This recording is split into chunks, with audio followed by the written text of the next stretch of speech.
Do you guys have questions? Let's please start with that. When did you start your journey? Well, I started riding motorcycles about 25 years ago. Since then I've done multiple trips out of the country and last big trip around the world. And that wrapped up basically back in November. So 6-7 months ago. And then that kind of finally got the bike back in my garage. And then that was about a year-long trip.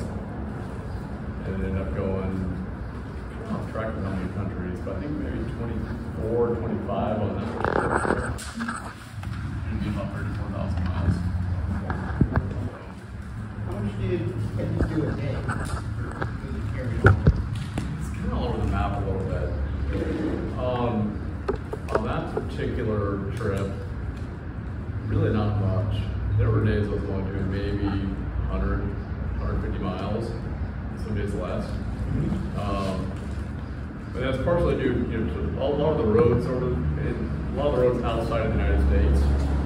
To do, I think we kind of talked about this last night a little bit, like, for example, doing 300 miles in the United States is no big deal. 300 miles in Mexico is a big deal.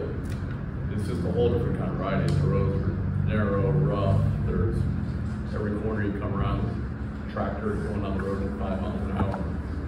And a million little villages along the way. You're just constantly slowing down for things. And so that inherently is going to bring your pace down.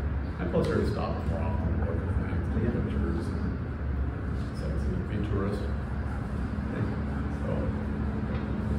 So I've seen on your social media posts people dragging your bike through like a river or a creek or something. I've seen you in the mud and on the edge of a mountainside and all these crazy places. What turns Charlie around? Where does Charlie say, no, this is too much, I gotta find a plan B right? Like, where's the limit? Yeah.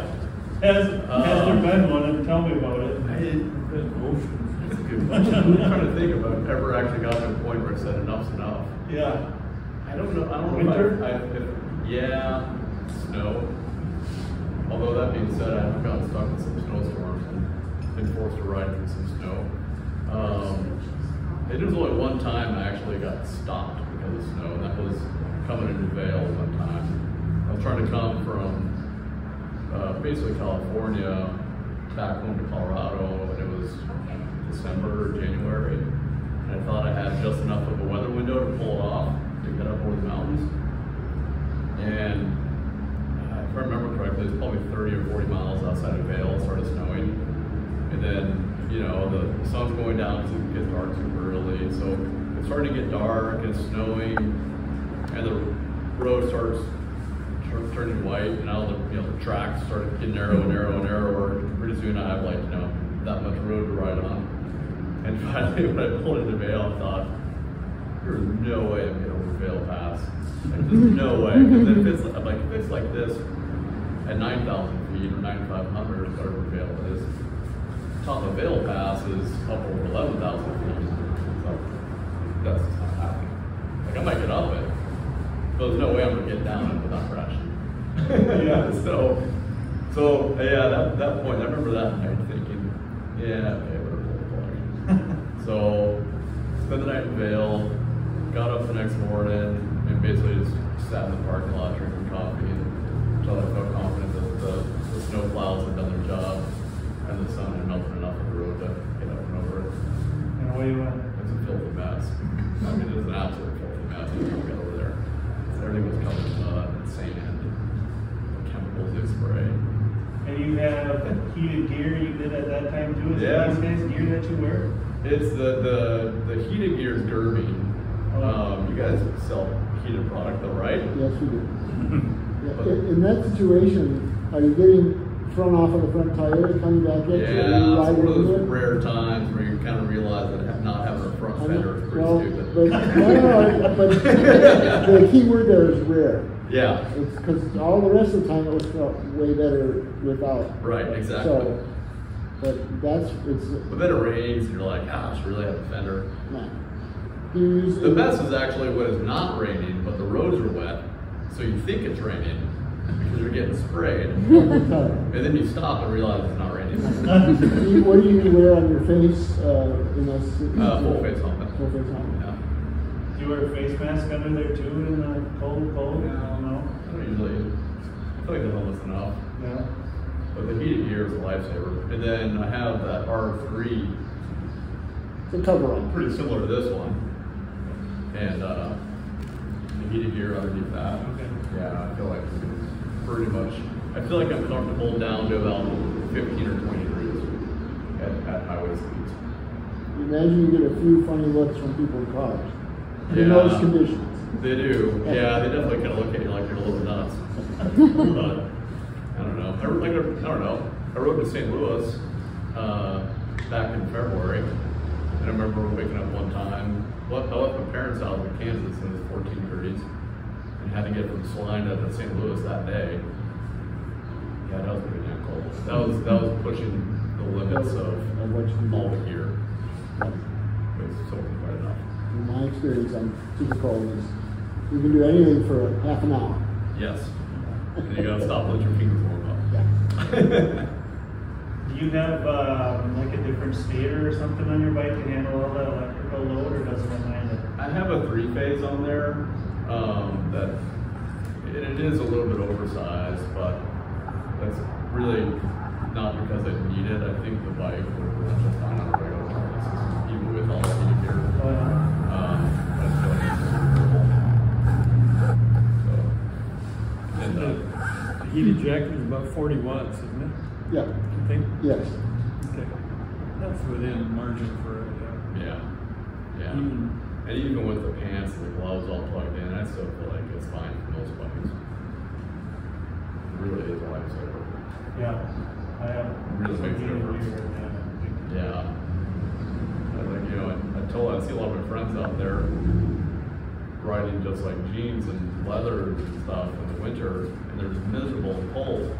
And I come rolling in with my suit on, my heated gear on, totally warm and fine. No fairing, no. And I'm like, windshield. they make the clothes for this? Yeah. They make the gear for this. Let's go buy it. It's actually kind of fun in a scenario where you're in adverse weather to show up at a place where there are other motorcyclists and you sort of, right or wrong, think to yourself, okay, I win. Because they're, Yeah. we win. Yeah. I'm warm. Yeah. I'm comfortable. I win. Yeah. Although my friends have learned that even in the summertime, they better, if they're going to go ride with me, they better show up with all the clothes. And one particular friend of mine, he always asks, where are we going? There's been enough times where we'll leave my house in July and it's 85 degrees. I go straight to the top of Trail Ridge Road, get stuck in a rainstorm, and all of a sudden it's like 40 and raining. He's cursing at me. I'm like, Colorado, huh? Tell ya. Beautiful up there though. Top 2 best places in the U.S. In the U.S., You're right. I love Utah. Have you been to Utah? Yeah, like Zion National Park. I have a Nope. Go ahead. I have a question, kind of basing off our conversation last night. Yeah. When was a time when you were traveling either in the U.S. or another country when you might have felt afraid of your circumstances, or you found yourself in a place and you're like, wait, what am I doing here? How did I get myself here? How do I get out of this?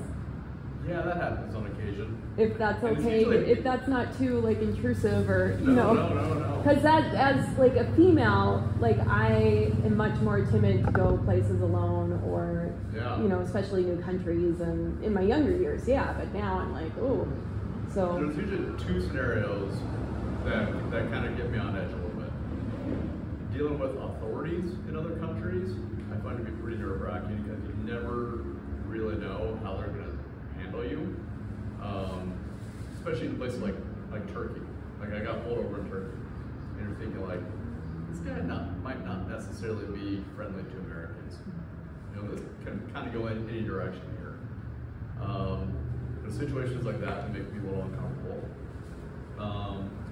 And then the other situation that I find myself putting myself into accidentally on a regular basis is going up roads that I have no business being on. And then I get 10 miles up some road, and then the road starts to fall apart, and then pretty soon I'm like on a 2-track, it's like no way to turn around, and you know, committed to going over some, you know, rock scrambling thing to try to get some lookout, but I got some wild hair to go find. You know, like, for example, the one that comes to mind, where was I? Spain, maybe. And I was already on like a little 1-ish, almost 2-lane road. But I kept seeing these little signs with a camera on them, with an arrow pointing up these little side roads, which I assumed was for like a full vista, take a picture of it. And I had seen enough of these, and finally I saw one and thought, I'm gonna go up there. But I'm already like on a road where I hadn't seen anybody. So now I'm going on to an even smaller, even quieter road with even fewer people. And I got quite a ways up this thing. It was the pavement ended pretty quick, turned to dirt, and then the dirt kind of turned into a trail. And then the trail started to get a little rough and narrower. And I remember at one point like having to stop and sort of like sight my line. I'm like, okay, how am I going to get through here so I don't get my frame stuck on the ground and hopefully not drop it, because if I dropped it, it probably would slid off the road and off the cliff. And which may not be the end of the world, it's nice about a motorcycle. You know, at that point. At some point that's gonna happen, you know? If you keep doing what doing this stuff. As long as I don't go off the cliff with the bike. Yeah. But it's like situations like that, you know, where it's like you know, you're standing there looking at this, kind of like trying to navigate, like the same thing like a Jeep guy would do, like, you know, pick a line and a route through this rock scrambling thing. And you just have these moments where like, man, like if something happened to me out here, it could be days before anybody else comes up here. And it's those situations where you're kind of like, maybe this wasn't the best idea. I mean, I went up there and took a picture. Following up on that, you carry a regular smartphone, correct? Yeah. But have you ever considered carrying one of those satellite phone things? Thought about it, but no. The battery probably died on it. Then it would be useless anyway. Do you do any of the, like, I'm a hiker and I have a check-in person where I say, this is the trail I'm taking, I'll be back in 3 hours. If you don't hear from me by this time, you know, something's wrong. What if the authorities? Yeah, do you ever do that? No.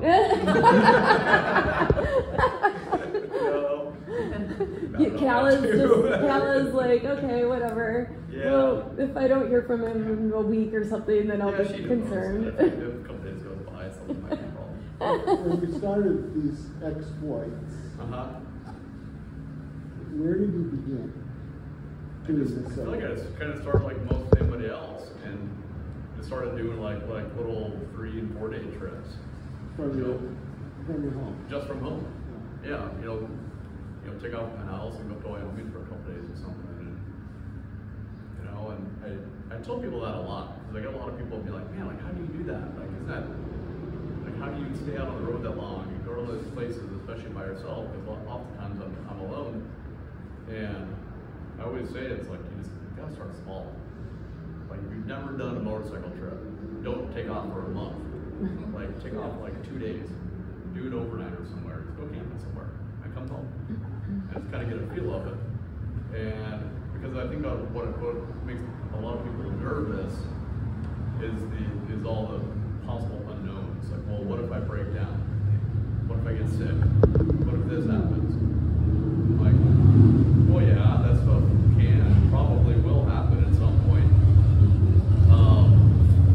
But you'll always find a way through it. So, I don't know, and I feel like, you know, if you encounter that little breakdown 200 miles from home, and then you realize that you can navigate your way through that situation and get yourself home, and it's not that big a deal, well then at that point there's no difference in breaking down 2,000 miles from home. Right. It's the same scenario. Yeah, It's a little further exactly. away. Along those lines, what's what's like the weird repair you've had to do, or what's the weird thing that you carry that you're like, I never leave home without X? Yeah, I usually have. Aerostich here. True. Yeah. Yeah, there is certain gear for sure that I don't travel without. I don't know. I tend to roll pretty heavy with parts. Like I have pretty much a complete charging system. Pretty much everything to rebuild the clutch, and I usually have spare belts with me, although I don't right now. I have all the tubes, plug kits for tires, tire spoons, all that stuff. If I get it flat, I can deal with it. Yeah. Don't you have to do neck bearings with you sometimes too? I do usually carry neck bearings. I've even been known to carry wheel bearings if I don't know where I'm going. Wow. Yeah, I carry a lot of parts. And then all the tools, all that as well. So That's a lot of weight. it is a lot of weight. Yeah. Following up on that, I don't know how you got this particular motorcycle in your life, but when you started out with it, did you build it to this before you really started traveling, or as you went traveling? Sort of morphed into that. Morphed into that? Yeah. It didn't stay stock for more than about 6 months. Then it turned into a chopper pretty quick. I've had the thing for 17 years, so I've had it a long time. But yeah, I bought it. It was completely stock. Got stripped down almost immediately, pretty quick. And then gradually has turned into what it is now. It wasn't always quite this long. It became what it is today, probably 8 or 9 years ago. And previous to that, it was about a foot shorter. But basically, this was the way you did envision it when you got the Pretty original. much, yeah. Yeah. But the first, when I first cut the neck and hardtailed it and did all that, and the original front end was pretty miserable to ride because it's way too stiff. It was really bad. That's why I should have gone longer, and it made it better. Got a little give, more flex out of it. So now it's good. Now smooth enough. Is it done? Yeah. As of 9 years ago, it's the way it's done. Yeah. But it looks done. Yeah. It looks done. Yeah, I think I'm done messing with it. At this point, it's just trying to keep it alive. Yeah. Good stuff. You've ridden in 29 countries. Mm-hmm. Out of those 29, are there some that you would want to go back to? Yeah, we were talking a couple days ago, yesterday, about Portugal. Mm-hmm. And yeah, we've been there a couple times. And man, that is just a really, really nice country. Great roads, they're not smooth or anything, but they're beautiful. The mountains are beautiful, incredible coastline, food's good, people are awesome. Cool. Have you ever been, since we just got done with COVID, Yeah. have you ever been really sick on the road? Gotten sick from something you ate or from COVID or whatever? Yes.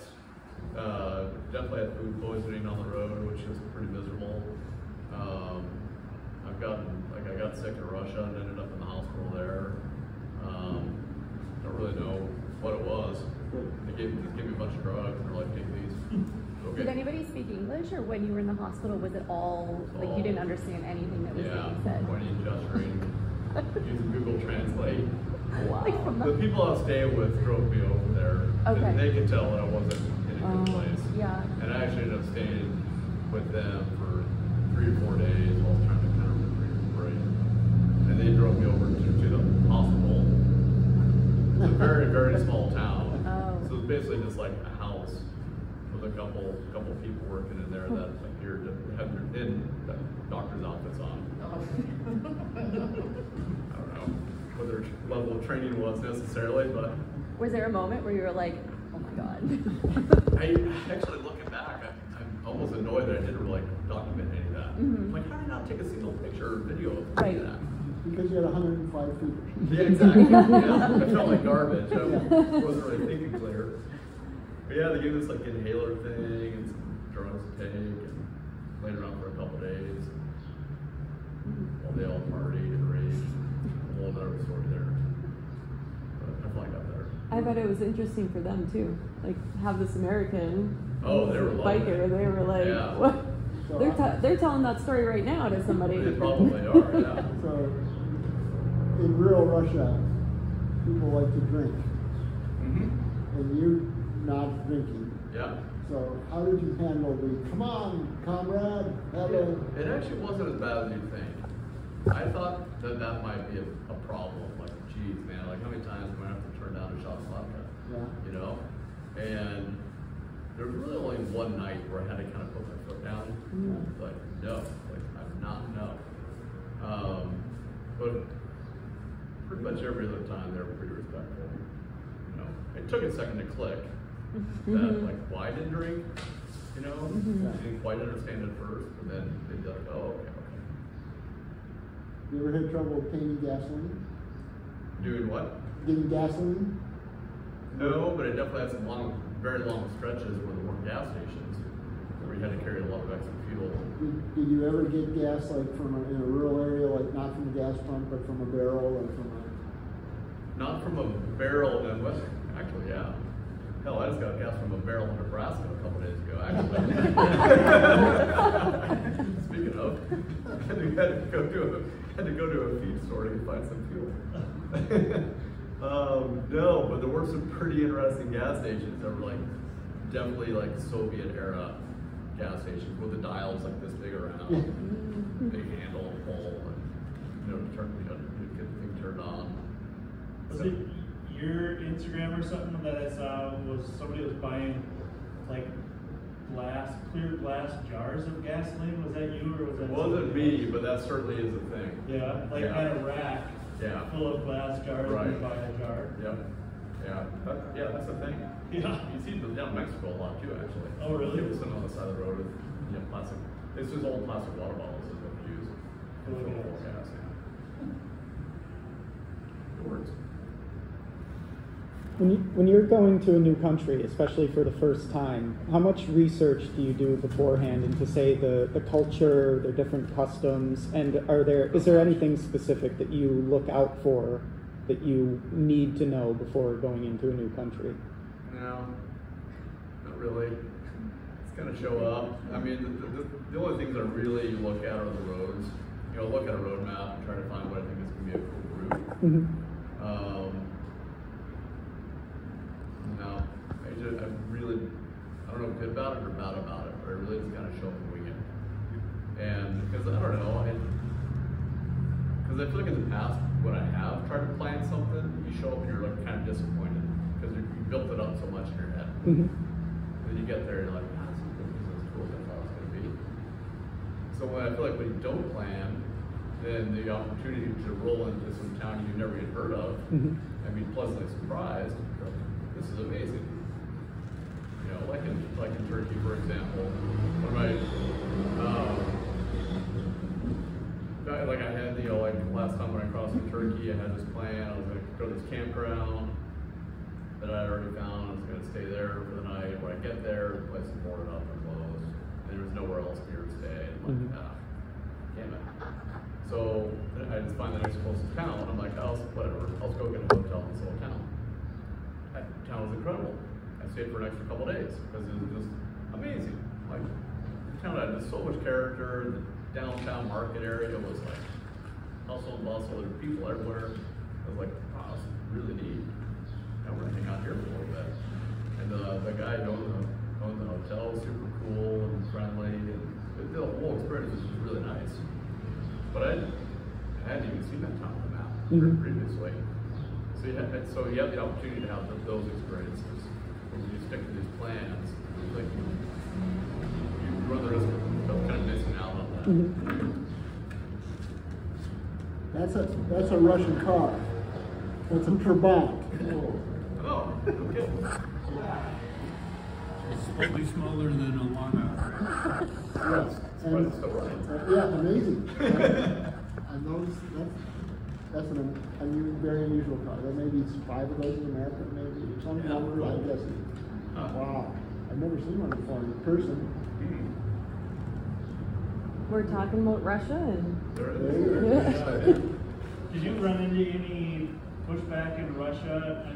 You had a hard time getting in there, which is really understandable during a war. Right. But was it pretty easy going once you got in there? Yeah. Or nobody gave you the stink eye? Super friendly, super welcoming. It was kind of the opposite of what I expected. I expected people to be a little standoffish, and I didn't really know anybody. You know, I had a group of guys right across the border that I knew were waiting for me, that I've been in communication with, and so like I knew I had that lined up, but I kind of expected that once I left their place, that I would be completely on my own the rest of the way, which I was okay with. But it turned out, in fact, that I ended up staying with people pretty much every single night, to the point where it became a little bit overwhelming. And there was one night in particular where I thought, I'm just going to stop and get a hotel somewhere or a camp somewhere, because I can't do the socializing until 3 in the morning thing anymore. Like, I'm a little cooked up, because he'd show up and he'd want to feed you and throw this kind of party and welcome you to their town, which is awesome. You know, after like 3 weeks of that, like, oh my God, I haven't slept in 3 weeks. You know, because you know, you do that all night and then wake up early and you're on the road all day, get somewhere, and then you start all over again. So yeah, so this one night I basically stayed at a truck stop, at a hotel for like $7. Oh, really? Yeah, it was like the size of a closet. It was all pink. Everything was pink. Like sheets, walls. Oh. Yeah. Did they take your American money? Or did you have No, rubles. Oh, really? Yeah. Yeah. So you didn't see any military type action at all, or? The only military I saw were checkpoints. When I left Georgia going north, there was quite a few military checkpoints. But then once I got to Volgograd, you're north of Ukraine at that point. And when you go north out of Georgia, you're kind of in between Ukraine and Kazakhstan. And that's where all the military stuff was. I mean, I didn't see any fighting or anything like that, of course, but you could tell that there was a good sized presence. Yeah. And they were definitely checking anybody going through. I got through, without any problems. It wasn't a big deal. A little unnerving, rolling into a checkpoint where the road's blocked. There's like giant armored trucks and tanks and guns all over the place. Like, geez, okay. And you told them you were just there touring? I just show them my passport and be like, tourist, Volgograd. Oh, okay. I'm like, okay, go. Didn't seem to care. Yeah. I feel like I kind of scream tourist going down the road.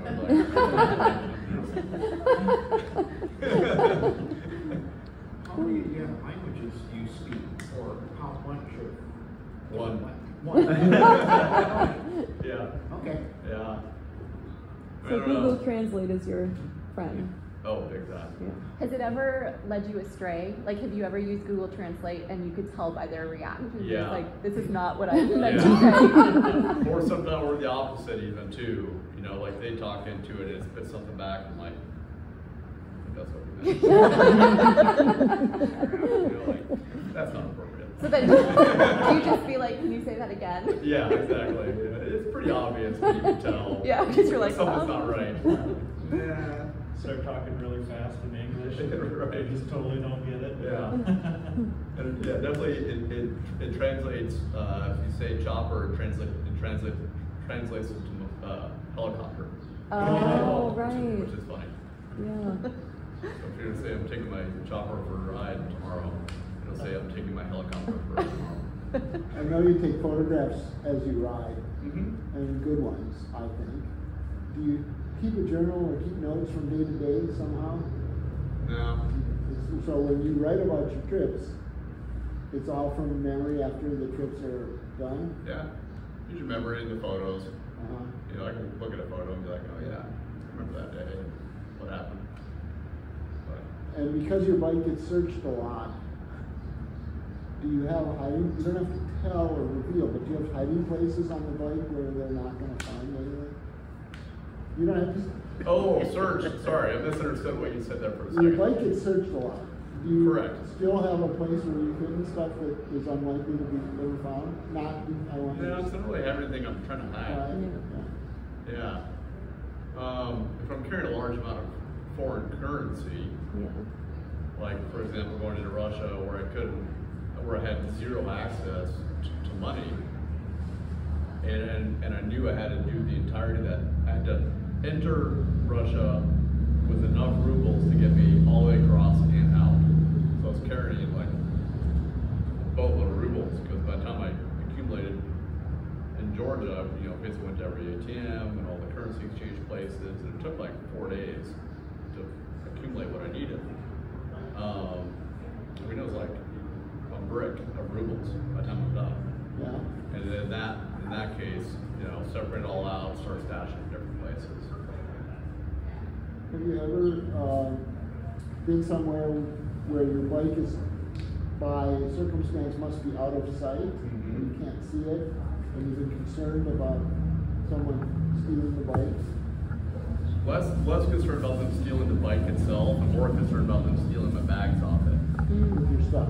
Yeah. The thing stealing the bike itself would be pretty difficult, just because of the size and the weight of it. I think it'd be pretty obvious. Yeah, every once in a while I think like, man, somebody could walk by and just like snag that thing tag off of it or something pretty quick and easy. Which is why I'm pretty adamant about not leaving it out of sight. Has anything ever been stolen? Knock on wood, no. Okay. Never had an issue. Is it Kayla? Is that her name? Kayla. Kayla. Has she rode with you in any other countries? Yeah, she's done 16 or 17 countries with me. Cool. Is she chopper mounted or regular bike mounted? She has both. She's fortunate to have multiple motorcycles, whereas I only have one. So she does have a Chopper and a Triumph and a Honda. Sorry to be late to the party, No but worries. I got a question about the bike, and you probably answered all of them. Sure, But no I worries. had a buddy that did a mild steel round stock front end on an old 450 Honda about 35 years ago. I thought he was absolutely nuts. Yeah. Are those mild steel? Yeah. Makes sense. Yeah. Any crazy oscillations on the road? I'm guessing you can let go of the bars and just put your feet up and. Yeah, it runs. Yeah, it tracks really good. Yeah. Does he have a problem with the pogoing? That Right. front wheel hop? Oh yeah. It was crazy to watch. But he didn't have nearly that kind of rake Yeah. and had no idea what trail even was back then. So Yeah. he just did stupid You shit. need to get rid Trying of not to that. get killed. Get rid of that hop by running that knobby tire. Yeah. It's partially for that reason. That's almost a necessity, right? Yeah. Cool. And then just make sure that wheel's really round, true, balanced. Yeah. But yeah, that knobby tire takes a lot of that hop out. When I introduced you, I said you have the heart of an explorer and the soul of an artist. The story you told us last night at dinner about the latest tattoo you had and why you got it speaks to your heart as an explorer and doing whatever it takes. Do you mind telling that story to these people? Thank you. So he had asked what the latest tattoo that I got was. I said I got a tattoo of a cow while I was in Russia. Of course, it begs the question of why would you get a tattoo of a cow? And it sounds like you've been following this a little bit, so you might already know this, but the borders were closed. So the first time I tried to get into Russia, they said no, borders are closed, you can't come in. And definitely not with that passport, an American passport. So they sent me back to Tbilisi, and not willing to give up, and like pretty hell bent on making this trip happen. I started doing a lot of research and digging around, and there's gotta be a way. And we explored all kinds of options to try to get in. And the one I landed on was hiring essentially a fixer in Holland who had connections to Moscow, And he said, if you send me all your info, I'll send that to the FSB in Moscow, and we'll get you some paperwork that you can take with you back to the border, and they'll let you in. Okay. Yeah. So yeah, that's pretty good. So the whole thing is like questionably legal, and basically the whole story is fabricated. But for 250 euros, I got this document that said I had to get in to go repair a dairy separator on a dairy farm. So I basically got in under the ruse of being a farm mechanic, basically, and I had to go fix a dairy separator. Hence the cow. Into the cow now. Yeah. Have you traveled to other places where you had to have sort of a cover story? No, that was the first. Yeah, that was the first. Yeah. Did you, like, this is just how my brain would work. I would, as I was coming up to it, I'd be like, okay, so I started in, I've been doing this for 10 years. Yeah. Like, did you come up with a backstory in case you were asked, or were you worried about? I was definitely worried, and I even asked the guy in Holland. I asked him, I was like, how much are they going to ask about this? And Yeah. he's like, they may just ask you a couple of questions. Just be casual about it. No big deal. And they'll let you in. Yeah. Like, you made it sound like it was like no big deal. It was not like no big deal. I got dragged into a little concrete room. We got interrogated for almost 2 hours. About About dairy? this document and what I was actually doing and why I wanted to come in, and then like family history. Like, he asked me like about like if I had military history, if I'd ever fired a weapon, if I knew how to ride a horse. Which might have been, that might have been a translation barrier there. Were they curious why you were coming to fix a dairy separator on a helicopter? No. Do you know how to ride a horse? No. Okay. No, I have ridden a horse, but I would not say I know how to Yeah. ride one. But you totally stuck to the dairy separator story. Oh, absolutely. Yeah, stuck to that story. Luckily, there was a pretty sizable language barrier, which helped. Okay. Because there was, like, he asked me a question, and I didn't really know what he was asking, so I was like pointing at something on the document. And it'd just be like this. I don't even know what that says because it's all Russian. I can't read it. I don't know what it says. For all I know, it says arrest this guy on the spot. I have really no idea. But yeah, it's like something in a movie, you know, like this whole concrete room, and you're just like this Russian interrogator guy, and there's a picture of Putin hanging on the wall, and there's cameras on me. I'm like, I've seen this movie. And I know well. But then he stood up and said I was free to go, and then I had to, of course, clarify with them what direction I was free to go in. Right. And he said I was free to go into Russia. Okay, cool. And then was it easy to leave Russia? Yeah, the logistics of getting out of there were a little tricky because I wasn't able to pay, like with the debit card, I wasn't able to buy a plane ticket because I don't have a Russian account, and with all the sanctions. So luckily, when I was in Magadan, there is one American living in Magadan. That's a town in Russia? Yeah. It's the end of the road. It's on the other side of the Pacific Ocean.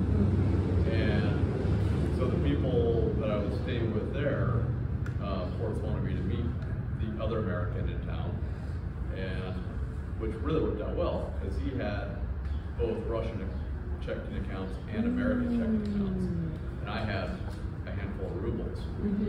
So I gave him a bunch of cash. He bought the plane ticket. Nice. And then was able to get me out. And then the same thing with shipping my motorcycle out. Had you been planning to fly? Yeah. Well, that was your plan? That was always the plan.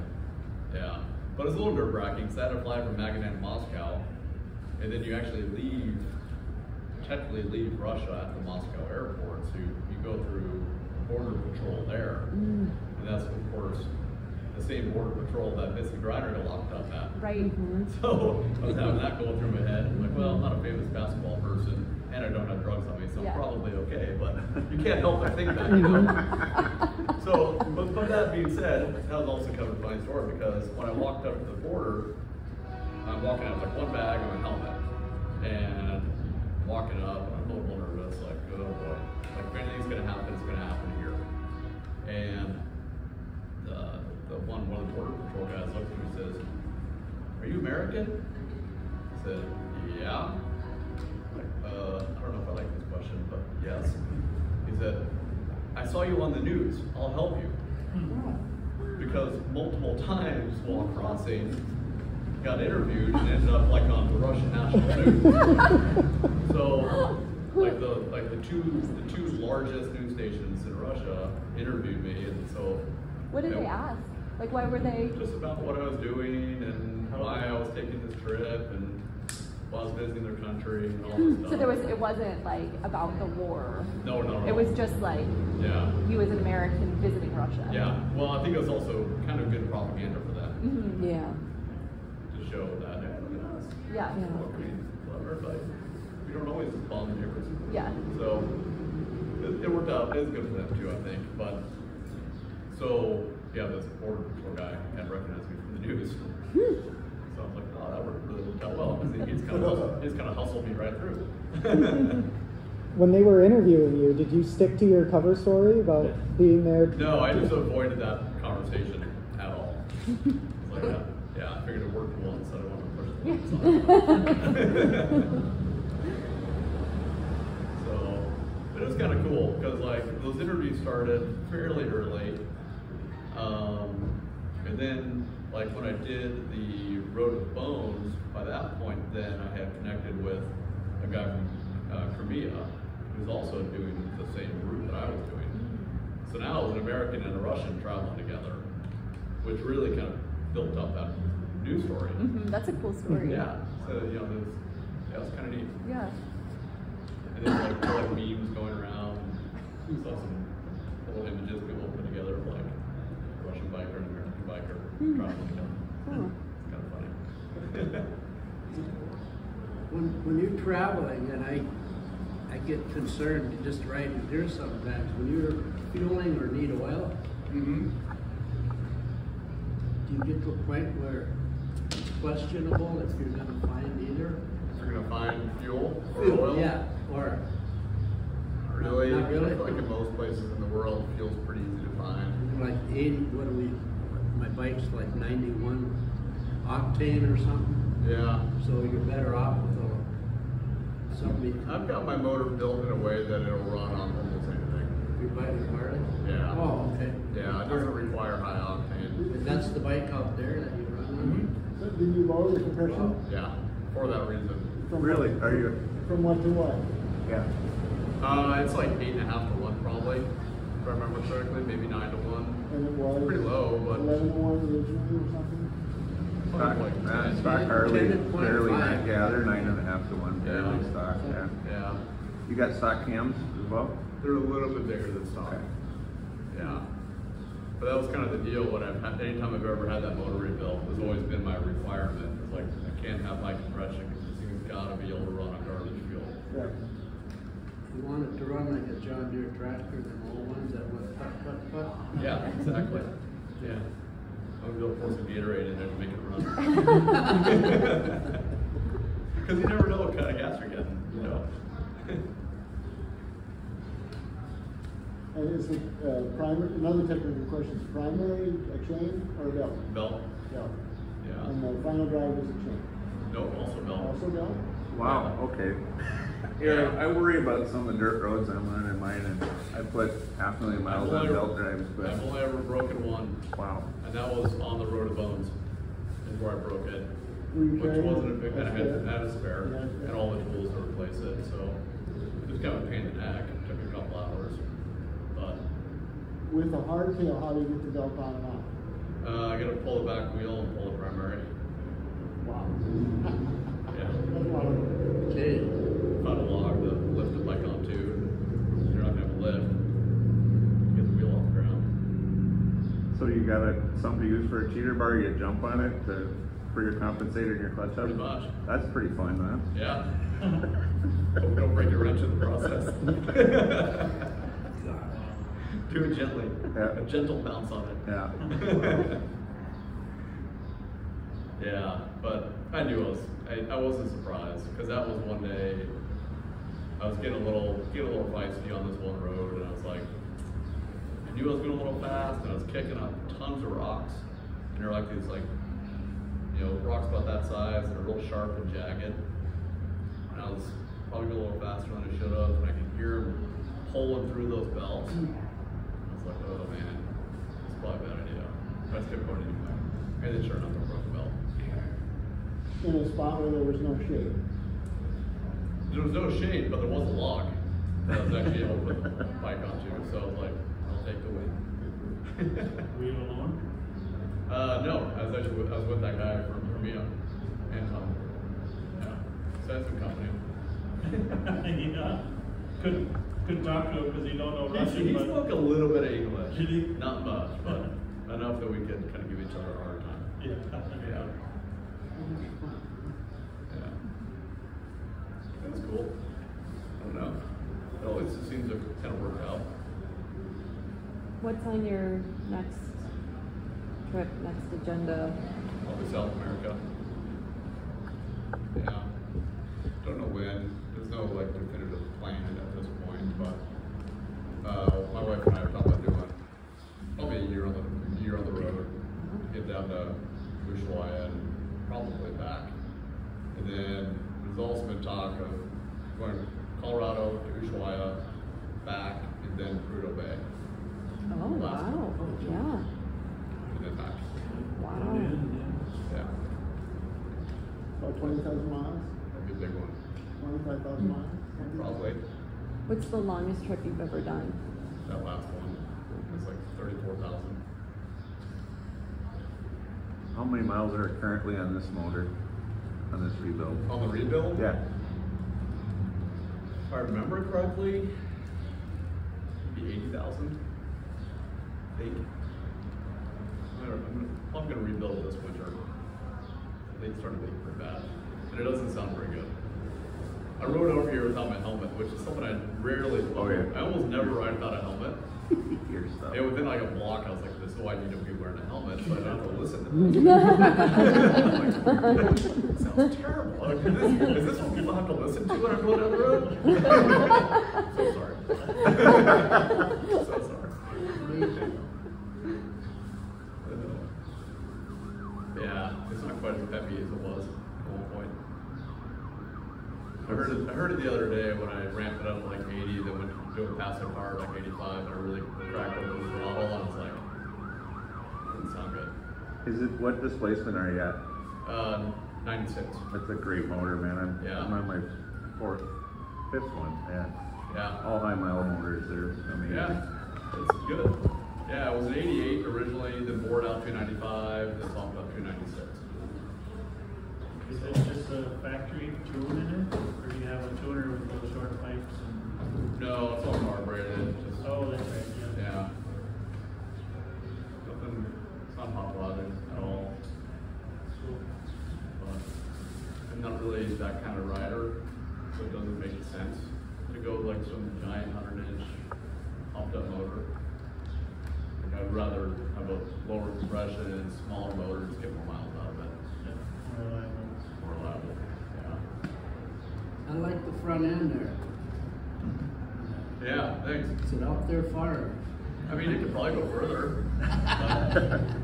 It gets there before you get there. Right, exactly. And any of the biker, chopper, Harley, stereotype people give you ever a hard time about your Aerostich seat? No. No? Not at all. Not at all? No. In fact, like I said, I've converted 4 other chopper people into Nice. Aerostich riders. Yeah. You know, I think at first when I started wearing it, there might have been a couple people that were like, what are you wearing? Like, don't judge. It's comfortable. Like, I don't care what you think. Like, this thing's awesome. That is actually the best piece of riding gear I've ever bought. I'm not just saying that because I'm sitting Before you had this Harley, can you tell the sequence of motorcycles as did you even start riding on this? What did you start on? That's only the second bike I've ever owned. What I was started it? off on a Sportster for a couple of years and bought that. Wow. Yeah. for a few years. When did you know that riding was going to be part of this big of a part of your life? What's that? When did you decide or know that riding was? I think in my early 20s. Yeah, is when I knew that I really wanted to get because I'd been traveling quite a bit before that in my old Volkswagen van actually, and I always wanted a motorcycle. And then I finally was able to afford one. You know, that time I couldn't afford one, and I didn't know how to ride with it anyway because I wasn't brought up around them. Right. So I mean, I had ridden like in high school a buddy's dirt bike, like once or twice, like that kind of thing, but I'd never really ridden. So, you know, probably at an age where I had a few extra bucks in my pocket and able to buy a bike. And this has more horsepower than your Volkswagen. Absolutely. Yeah. That Volkswagen was so slow. And my friends would joke if the hill was too steep, you had to go up it in reverse because it was a lower gear.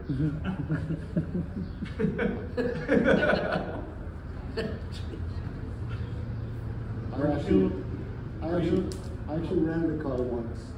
It was a Chrysler full-size sedan with a slant 6 engine. I was in Utah skiing, and one section of one part of the road for 2 blocks or so was so steep they wouldn't climb it with its lowest gear in the automatic. So we had to back the car, use reverse to go up the hill. Yeah, I actually did that once. That's pretty bad. They used to do that with Model Ts. Model Ts had the lowest gear. Yeah. Yeah. Like, there's seen in the John Steinbeck book, Cannery Road. Yeah. These guys are going to catch a bunch of frogs and they can't get up the hill. Oh, the car in reverse. Oh, that's funny. Sorry. I was just gonna, when you were starting out riding, were you an electrician back in the day? You worked in the trades, or? Yeah, it wasn't until a couple years ago. Oh, really? Yeah. Okay. Yeah, I did electrical work for many years, and a couple years. I had my own business for a long time, and a couple years ago I sold the business. Okay. I'm just a biker bum, I guess. Nice. At this point. Trying to figure out what the next step is. Cool. Yeah, it was good. It was a good trade. And you've always lived in Colorado? I've been there 23 years. Okay. My dad was career military, Oh. so we moved around every 2 or 3 years growing up. And then he retired Wichita, Kansas, at McConnell Air Force Base. And then so I hung around there for a bit, and then ended up finishing in Colorado. Okay. Is that where your wife was from? No, she's from Milwaukee. Oh, really? Yeah. Oh. So, but I met her in Arizona. I don't know something. Oh, really? Yeah. Yeah, we had a bunch of mutual friends, it turned out. And her and I had just never met before. So, we did. Nice. Yeah. Are you just coming back from the 120th, or? No, I didn't you weren't go. there? You didn't care? No. Nah. I mean, you would have been celebrity, man. What was that? Yeah. Harley's Milwaukee. Oh, in Milwaukee. Yeah. I saw the photos, looked pretty huge. It looked huge. Yeah. We had an event going on, or I would have been there, but yeah. I haven't been since, I don't know, 105th, but it was quite a party. I bet. Does a big corporate ever reach out and say, hey, thanks for taking our bike around the world and representing No, us? they never have. Have they? No. The only Has conversation. anybody reached out? Do you have anybody? That guy. Besides Aerostich. Revere Primo was really good about setting me up with parts. It's pretty much like whatever you need, just let us know. It's yours. So like the belt drive primaries, I just get those as I need them. And other things like I broke a motor mount, and so last week, the last minute, I was like, oh man, really, I can't do another ride. I broke the motor mount. So I called them up, and they sent me a new one. So like little stuff like that. They're really good about it. The only real conversation I've ever had with Harley, a friend of mine connected me with the right person over there. And so I hit him up, I was like, man, I could really use a new transmission. Would you guys be willing to hook me up with a transmission? And they said, yeah, thank you. I said, yeah, we'll set you up with a new transmission. Sweet. It's like a Screaming Eagle 6-speed. And they're like, No problem. We'll get you one. $3,000. Yep. Really? Perfect. No. For free. They're just gonna give it to me. I'm like, awesome. Yeah. That'd be awesome. I'm all stoked. I think I've got a new transmission on the way. Well, they call me a few days later, and turns out they're out of stock and they're not making them anymore. So they sent me a bunch of t-shirts and stuff. Really? I'll take it. Okay, I tried. No, I think if maybe if I rode, if I was doing all this on a modern Harley, then yes, I think that door would open. But doing it on that, that's not going to open any doors, I don't think. I think some of that stuff, I'm not an adventure bike guy, but I think some of that stuff would be challenging for a man. I think so. And it would look good. Yeah.